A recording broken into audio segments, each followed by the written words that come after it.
My name is Ron Levine. I'm the editorial director of SIIA, and I write a daily column that I hope some of you get, and if you don't, please let me know, and I will give you the way to subscribe. So I write about webinars a lot because obviously members are using them more and more these days and having great success with them. So we have an excellent speaker here, Susan Woodard from EB Medicine, a company that's been a SIPA member for a long time. Leslie Davidson couldn't make it from San Francisco area, but Susan does have her materials, and she's been doing this a long time and is more than qualified here to present both. So she'll be doing that. So, Susan? Okay, can everyone hear me okay? Okay, I'm going to step down and present from the floor. I'd really like this to be an interactive meeting, so anyone in the audience who has any webinar ideas, webinar do's, webinar don'ts, please feel free to chime in at any time, because I think we could all benefit from each other's ideas here today. So actually I can see from right here, I'll stay right here. But we're going to talk about how to generate additional revenue from webinars and how to be successful in the webinar area. We're going to talk about paid webinars first, and then we're going to take on the free and sponsored webinars. Leslie was going to be here to speak on the paid webinars, but I've spoken with her extensively, and so I'll cover her points and add some of my own there. Our objectives as far as the paid webinars is to, number one, decide if the webinars are right for your business. The topic selection, we're going to dive into that and talk about how to select the right topic and potentially how to make more than $100,000 on a single webinar. It can be done.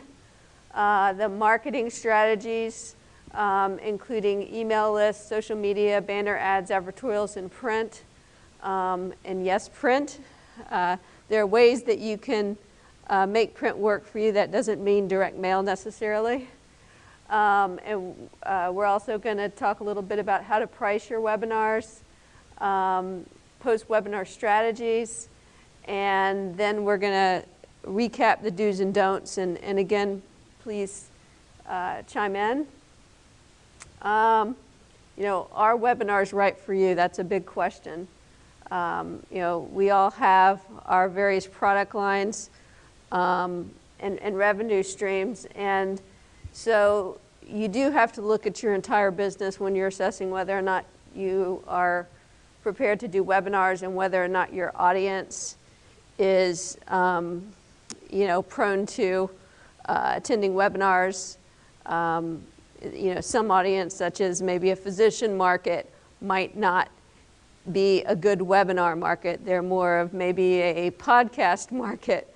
So you have to consider that.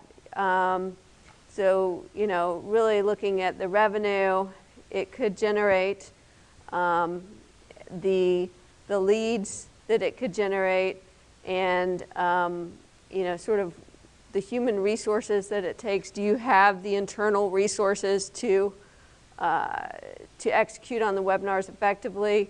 You need to look at your costs, the production cost.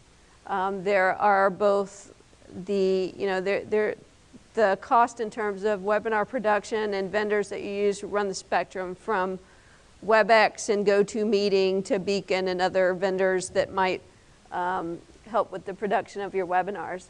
And then what is the impact on other products and services? I know a lot of companies are looking at this, and this is something that Leslie was going to cover, but many of her clients have done some analysis as to whether or not the webinar has taken revenue that would have come in via other publications and just replaced it through the web, replaced that purchase decision through a webinar. So I think that you really do need to look at how it impacts your other products and services. The other thing on that front is your internal resources. You know, you don't want to ignore existing revenue streams to launch a webinar business. Something that you need to, you know, if you're not already in it, or if you want to grow it, you need to do it very conservatively so that you don't have a negative impact on your other marketing and product areas. Okay, I want to talk a little bit about topic selection, and this will vary by the type of company you are. I've worked on the publishing front for many, many years, so we've always relied heavily on our editorial staff and product management teams to help us drive webinars, webinar topics. You know, I think you can also glean webinar topics from hits on your publications or various articles within your publications. You know, what are people searching on your website? What do your subscriber surveys tell you in terms of hot topics? Interaction between your subscribers and your editorial staff or your product management staff or even your sales staff can drive webinar topics. So I think that there are a lot of different ways to drive topics. Also, after your webinar, I've always included a question in the survey that asks what, you know, I usually suggest 4 or 5 webinar topics. And they would select the ones they're interested in, and then after analysis of the survey results, we're able to identify some topics that we might cover in future webinars. That's another thought. You know, can topic really impact revenue that much? You know, Leslie was sharing with me a webinar they did on some tax law with relation to Obamacare, and that webinar generated 500 paid registrants, and it netted $130,000 and then an additional $50,000 in back-end sales for the recording and CD. So if you really land on the right topic, it can be a huge success. I've seen webinars that generate anywhere from $5,000 to $30,000 based on the business and the topic. You know, you always ask yourself the question, do I hold the webinar if I only have 10 people that signed up? And where do I make that cutoff? Because some webinar topics do bomb. You know, I tend to want to cut off around 20. If I have under 20, then I know that that's not a topic that resonates with my audience. So I tend to, you know, kill it at that point, try and, you know, work with those customers to put them into a different webinar, or we go ahead and refund the 20. But in terms of a resource, from a resource standpoint, we don't want to spend the money and the time to go through the webinar for just, you know, 15 or 10 to 20 people.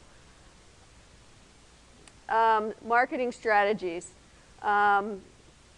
Most people market through email for webinars. I've typically done about 4 to 5 webinar emails on paid webinars.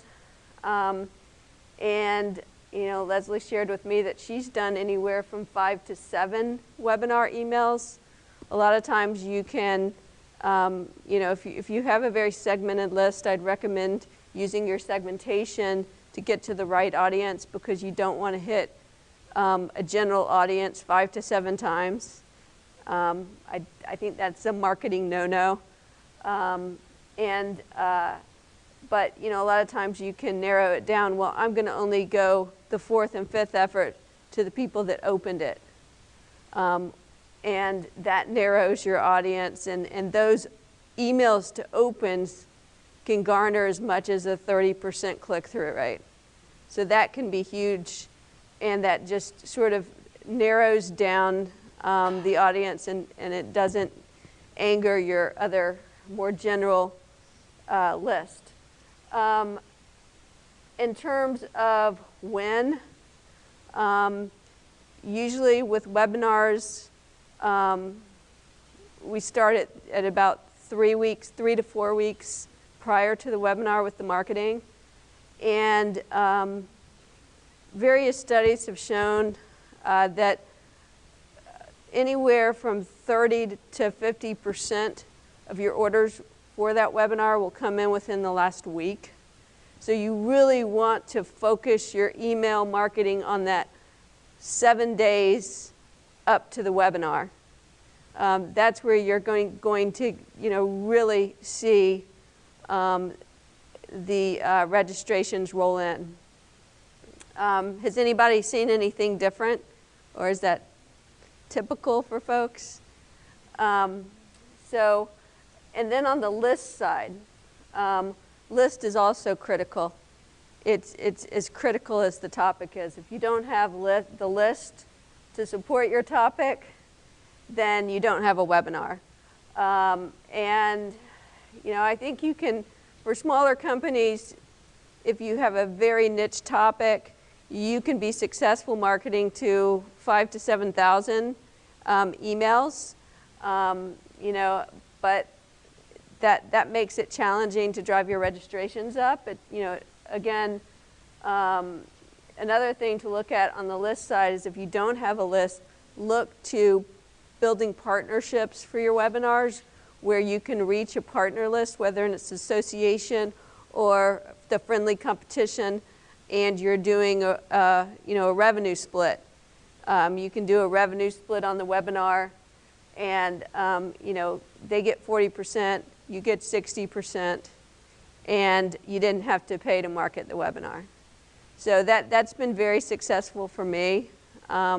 When I worked for a small healthcare publisher in DC, I think I had 20 partnerships, and about half them we did, we either had exchanges where we marketed to their list and they marketed to our list, or we did a revenue split. So that can be very effective. The other thing is your speakers. If your speaker is very entrenched in the community and in the area that he's speaking on, whether it's an attorney, a consultant, somebody in the industry, in your industry, they often have blogs, social media outlets, and lists and websites that they can market the webinar through. Sometimes that can make the difference. Sometimes it can increase your registrants by up to 30% if your speaker has a strong list.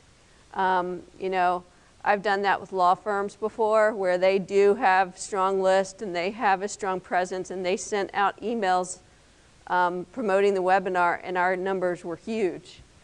So that's critical.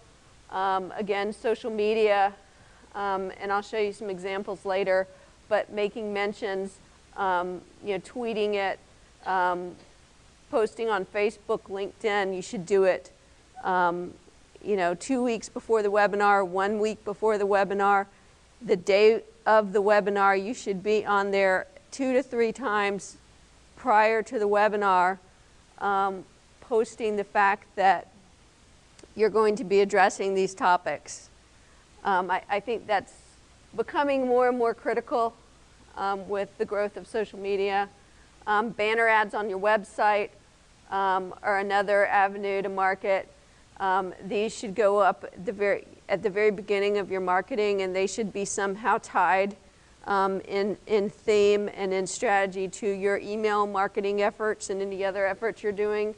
Another way to drive interest in your webinar topics is through advertorials, where you are doing an article on the webinar topic within one of your newsletters, or you're doing a story in your e-zine, your free e-zine, on a webinar topic.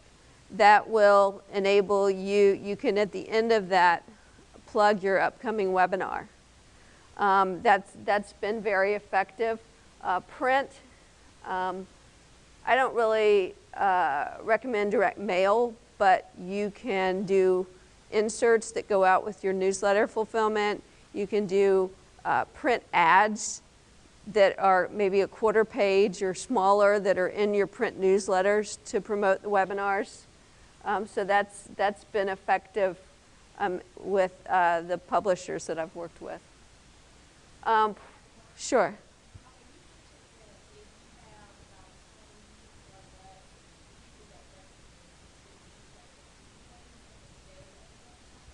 I'm usually monitoring it. I'm looking at, somewhere, I want to hit a benchmark. I want to hit my halfway point probably at least a week before the webinar. And if I'm not at 2 weeks in at halfway, then I know there's a problem. So that's when I would make that decision. And it depends on the price point of your webinar as to when you shut it down. So that's sort of an internal business decision. It depends on your internal cost to produce the webinar, or external cost to produce the webinar. So again, I think you have to look at all that. But a week before, if you're not at halfway, you really need to make an assessment. And then pricing your webinar, I've seen webinars that range from $99 to $499. Again, that depends on your market and the price they can bear, as well as, how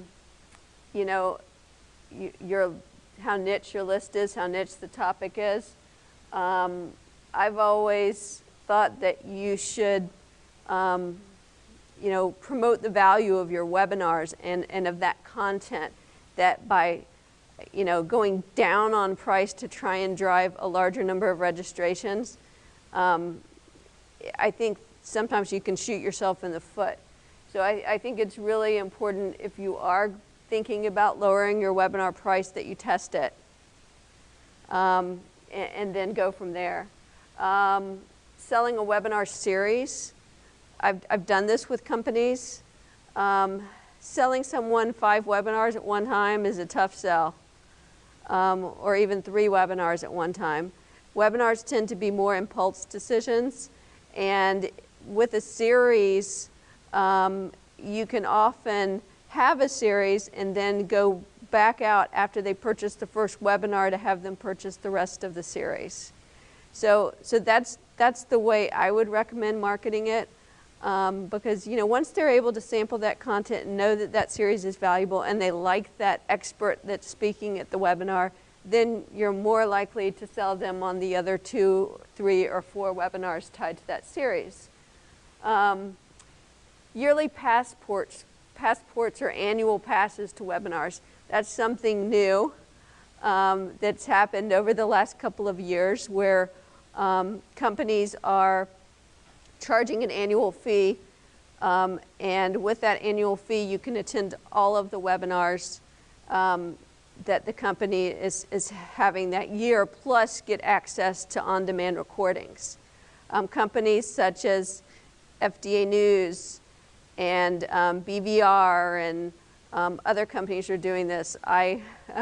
David Foster helped me launch at least gave me the framework to launch a paid webinar annual pass program with a software company that I was working for.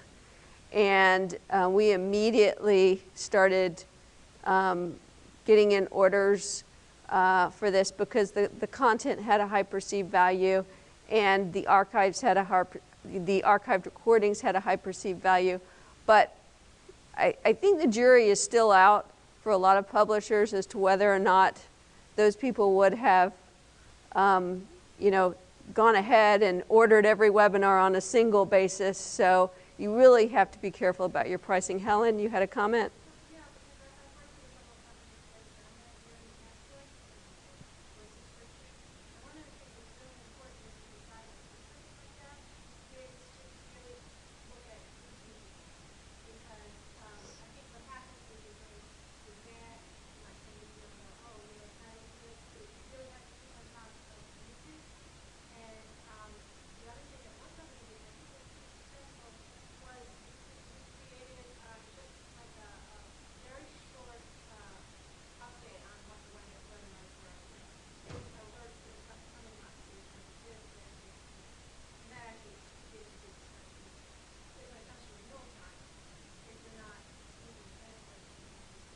Yeah, I think that you know, I find that in other business areas as well. For instance, if you have a publication with CME tied to it, if you don't urge those customers to continue to take advantage of the CME or of the annual passport, then they're not going to renew the next year.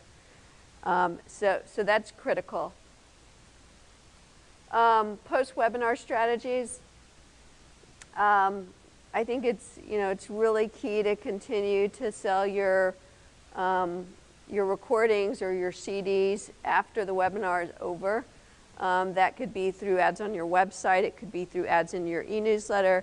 It could be through dedicated emails. But I think that this is something that can drive a substantial amount of revenue for your company. Some people have generated as much as 70 to 100,000 on back-end sales of their webinars, depending on how many webinars they do a year. And that begs another question: is how many webinars can you do successfully? And it depends on the size of your list. It depends on the marketing and bandwidth and your financial resources. But some companies do as many as 4 webinars a month. But they're highly sophisticated in terms of their list and their segmentation to be able to do that. And then, use your content. Reuse that webinar content, whether it's the transcript, whether it's the recording. Use it as premiums to sell your other products. That helps get the word out about your webinars. And it helps use them as renewal premiums. There are all types of ways that you can use the back-end content, special reports, white papers. Cover it in your cover the webinars in your newsletters. And then the post-conference survey, as I mentioned, is critical to gauge where to go next in your webinar process. And you can also sometimes collect email addresses through your post-conference surveys for other people that attended and say, we'd like to send the other attendees a copy of the presentation materials or the transcript. So, fill in the names of everybody for your company that were in attendance. So I think that's really effective. And then, for a lot of people, the webinar buyers are new buyers. In some instances, your webinar buyers are 80% new to your file. 80% are new buyers. They've been on your file and they've activated through a webinar. Again, it depends on how much of your list is prospect and how much is customer, but I think that's webinars are a great way to activate ex-buyers, prospects, people that have not purchased from you into purchasers. Just check my timer. Okay, for do's and don'ts. On the do's side, pick great topics. Make sure you send enough email for your webinar, 5 to 7 emails. Always look for ways to grow your list. Test the pricing before you go down. Add social media into your marketing mix. Get the feedback from your attendees. Your survey should hopefully automatically go out as soon as the webinar concludes. It should pop up on their screen. And then I've also sent a subsequent survey effort out via SurveyMonkey or through the ESP that I utilized to get additional survey respondents after the first one goes out and after the webinar's over, usually the next day. Another thing that I've done on the paid webinar side is to get additional resources from the speaker and send those out as added value. So that can be effective. Yes?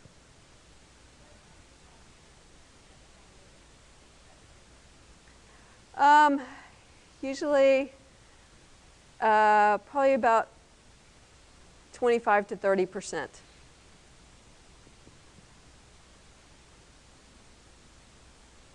On the don'ts, don't start marketing it too early. I think that, usually people are not likely to make a decision on a webinar 3 months ahead of time. They're going to usually purchase, and studies have shown that they purchase, most of them within the last week of a week before. So it's an impulse decision. Don't be afraid to send multiple emails, no matter how many webinars you do. Don't worry about pricing your webinars too high. I think this don't sell multiple webinars at the same time. I think Leslie was referring to the selling a package of 5 or 4. And then don't miss out on webinar revenue because you don't have time to do them. You can outsource some of your webinar services, or you can have someone else that is a consultant or outsource or do some of the speaker recruitment for you. So there are ways around that. And that's my Leslie presentation. I'm now putting on my Susan persona, and we're going to talk a little bit about free webinars. I'd like to talk about 2 different webinar models, 2 different free webinar models. We're going to talk a little bit about content development, marketing, and financial structure for both models. We're going to look at how and where these models could fit into your business. I'll show you some industry examples in terms of some of the marketing and companies that have gone out with the two different models, and share some keys to success that have worked for me. Just to give you a little background, I've worked for both publishing and software companies. I've probably done most of my free webinar and sponsored webinar marketing within the software company environment, but one of those software companies also had a publishing side. So it can work for multiple types of companies. So just sort of keep that in mind.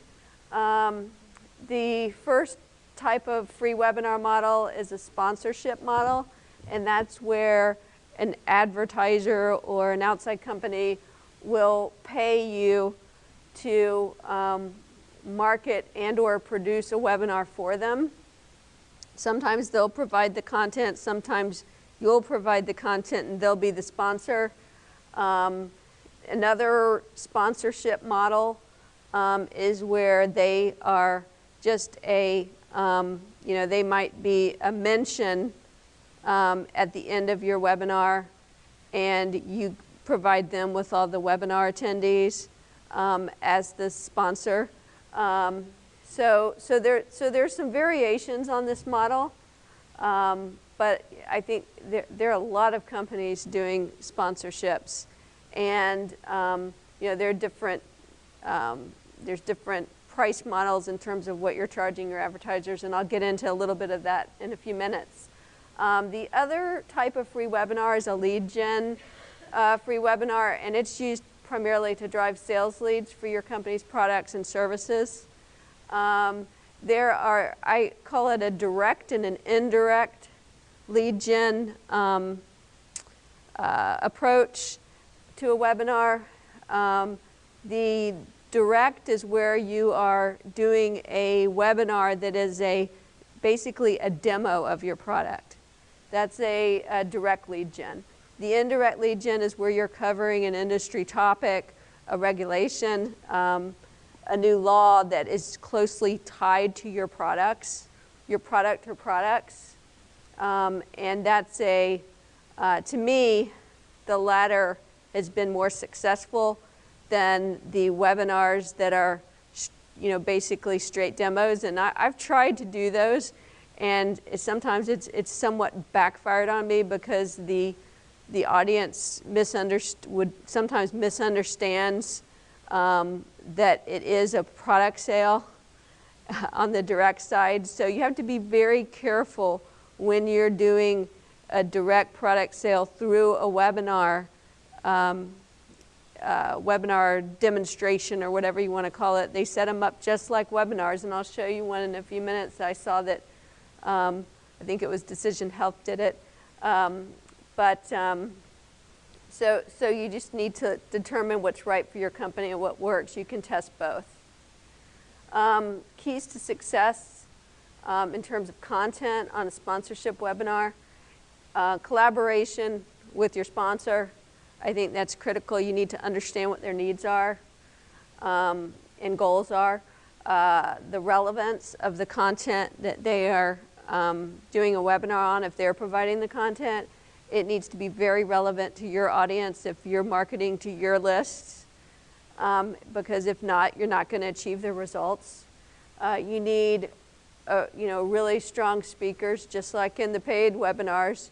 You need a speaker that can really resonate with your audience and relate to them, or it's not going to be successful. The balance of ad versus value content.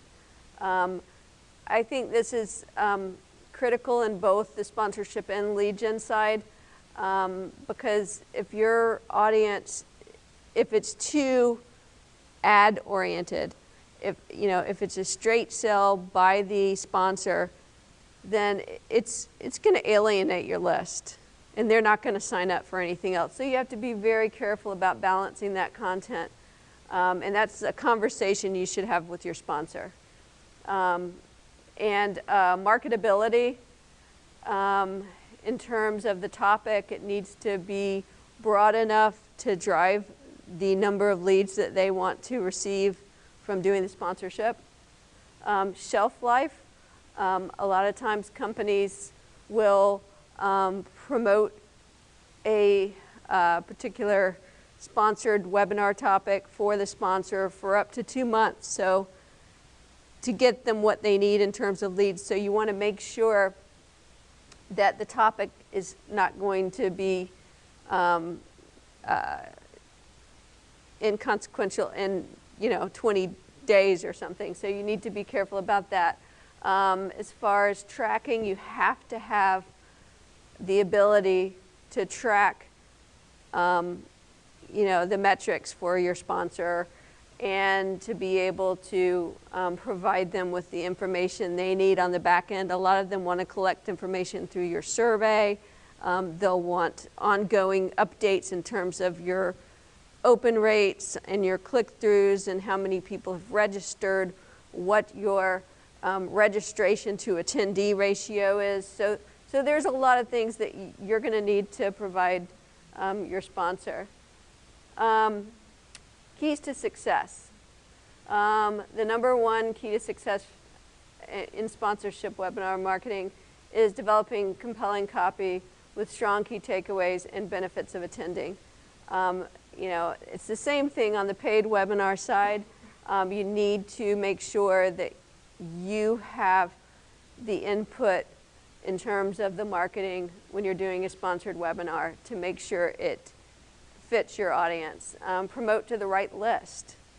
Again, if you're not promoting to the right list, you're not going to meet the sponsor goals. So that's another critical thing you have to look at and you have to consider when you're taking on a sponsor. Don't take on a sponsor if you can't meet if you don't feel that your list is going to provide them with the results that they are looking for. The other thing is to, again, I just spoke to this about the volume, generate the volume and types of leads the sponsor expects for campaign success. That might be 200 leads, it might be 500 leads, it might be 800 leads. So that's critical to understand that. And then how many marketing efforts is it going to take, and what channels are you going to market through?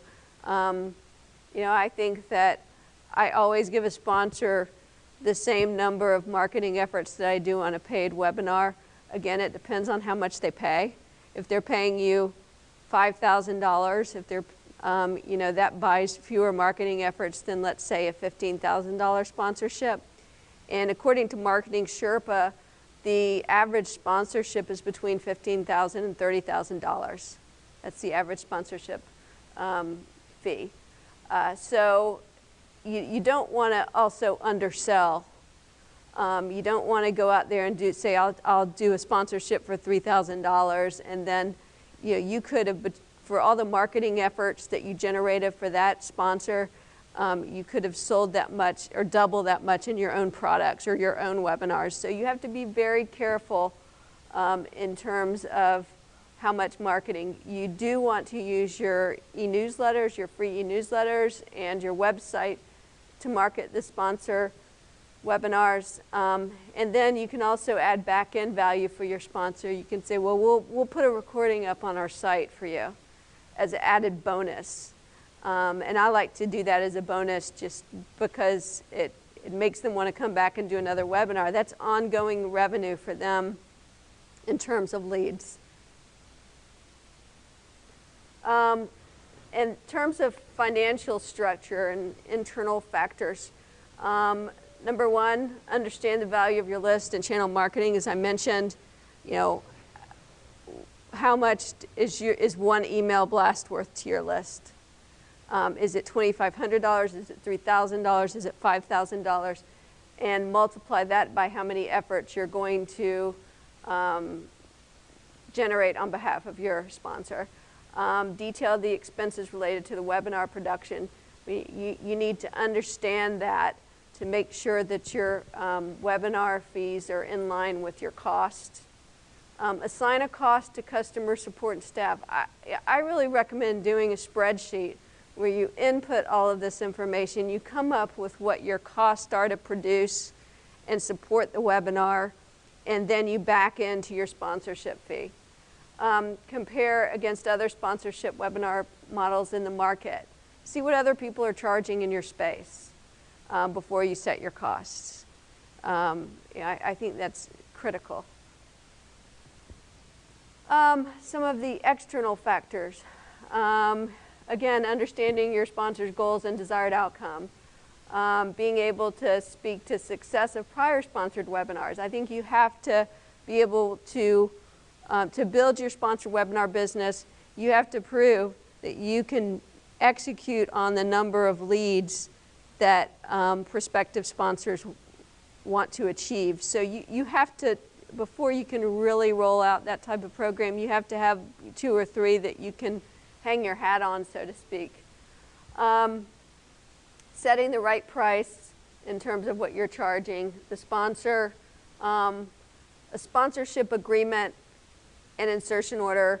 I think these are critical. A lot of people will do deals via email with people to do sponsorships, and I think it's important that you formalize that process with an agreement. If you don't, you might not get your rights to the materials from a webinar, or they might back out of a webinar that you've set up for them. So I think that it nails down the price and what they get, so that everybody understands, so that both parties understand what you're providing. I would even detail the number of marketing efforts within that sponsorship agreement, and the timeline that you're going to market it, and through what channels. So that's critical. Establishing sponsorship metrics and follow-up process in terms of providing that sponsorship client with what they need.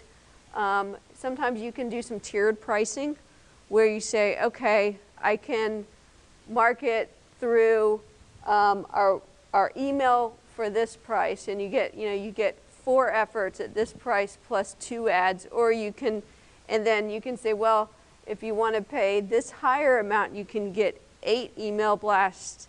You can get ads in our e-newsletters and ads on our website for 2 months. So, I've done that. Usually that's a salesperson negotiating.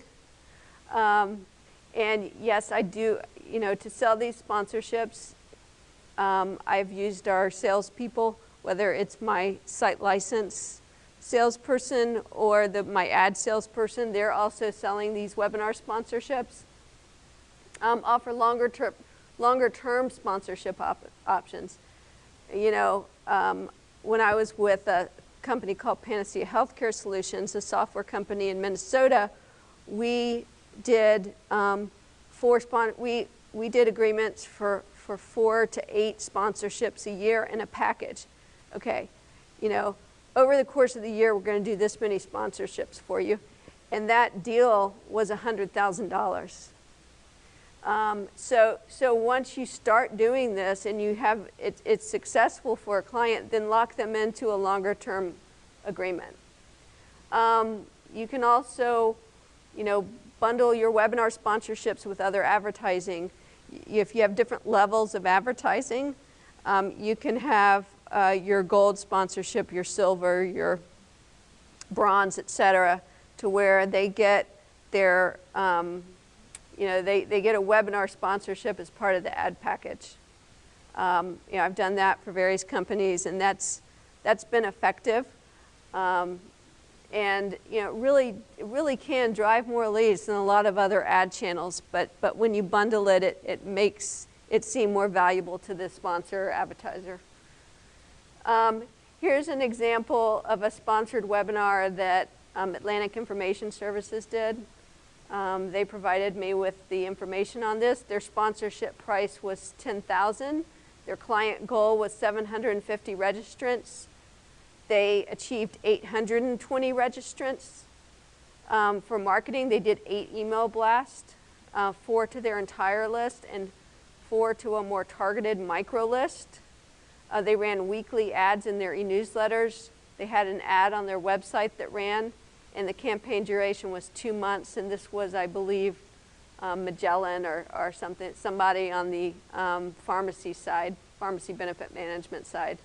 So that's one example. Associations are now doing sponsored webinars. This is the American Institute of Chemical Engineers, and they are, you know, they probably had 100 sponsored webinars on their site. And there are all these big chemical companies and manufacturers that are, you know, promoting on their site, and I would imagine this is a pretty healthy revenue stream for them. Now I wanted any questions on sponsored webinars before I move on to the lead gen webinars? Okay. Gosh, we're running out of time. I'll buzz through this pretty quickly. For free webinars, the keys to success is a webinar agreement that includes rights to content post-webinar for recording, transcript, and repurposing. The topic and content must have a high perceived value and be closely related to the products or services you're selling. Again, I've worked on content development, and so I'm working directly with the speakers and making sure that we're matching what our clients want in terms of information with what the speaker is covering, so that's critical. Choosing the right speaker, whether it's an internal staff person that has product knowledge and market knowledge or an external speaker, that is critical. I've used internal staff and it has bombed. I've used external staff and they were not good speakers on a webinar, but they were at a live conference. So you have to be very careful and make sure that they have that right flair and charisma and product knowledge or market knowledge to be able to speak to your audience. The webinar must fulfill on what is conveyed in the marketing.